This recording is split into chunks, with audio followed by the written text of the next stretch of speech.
Listen, I know that this sounds like an impossible question to answer, but when we start looking back throughout history, right, in nations that sustain themselves, right, the one thing that you find, absent of a dollar, absent of gold, absent of anything, the greatest resource that any nation could ever have to found, fund, and sustain itself has always been people, right?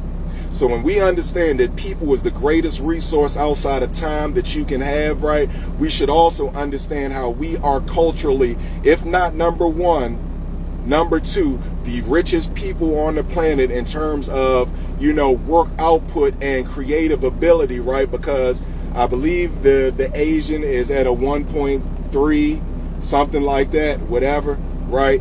But we are also close to that at a 1.1 or 1.3 billion people on the planet. Could you imagine the amount of power that can be generated from a group of people that have a populous number of 1.3 billion if they were all in their right mind, right? Centrally focused on one goal, to totally remove from anything that separates us, whether it be religion, whether it be national identity or ethnicities, right? We have one group goal, and that's to drive this car forward in order to reach the finish line. And in order to get in that mindset, we have got to re-brainwash or wash off the wash that's been put on our brain. And the greatest way to do that is to direct people to books from people that have spent the upwards greater part of their life in understanding what exactly happened to us. Dr. Amos Wilson, Blueprint for Black Power, is an absolute must read for every black person. I don't care if you are a Hebrew,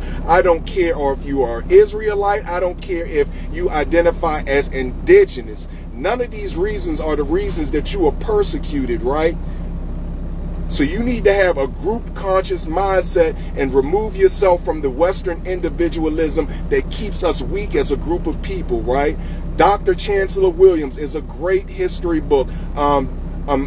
Destruction of Black Civilizations, Great Issues of Race. It will run you down through an entire span of history that gives you a cultural understanding that will exactly tell you exactly what happened to us, removed from any religion, removed from any bias. It tells it unbiased so we can grasp it, understand the mistakes that we made, get back on path, and ensure that we do not make the mistakes again.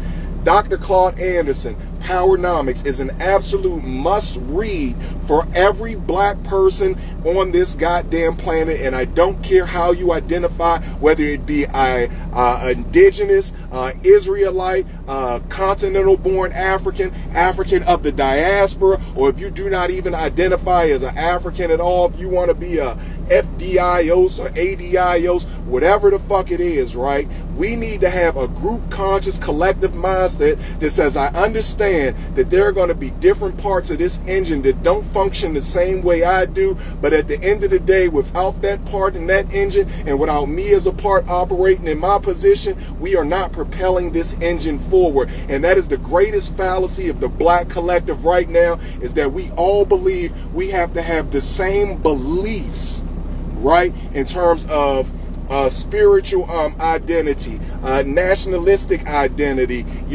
morality identities. It's like all of that is bullshit in terms of what it is we need to do, because at the end of the day, oil and water, you should never mix them, right? But we also understand in the operation of an engine meant to propel a vessel forward, they are both essential to the operation and smooth running, as long as they do not come into close contact with each other, which is the very basis of having more than just one city inside of your nation, or having more than just one state inside of your nation. All states think differently, right, than each other, but they have a group collective mindset that says, regardless of what we think individualistically, we are still a nation, a group of people, and to protect our nation, we must all stay on accord, stay on code, and do what is necessary first to protect the nation. And under the nation's umbrella of protection, we are free to be our own individual selves.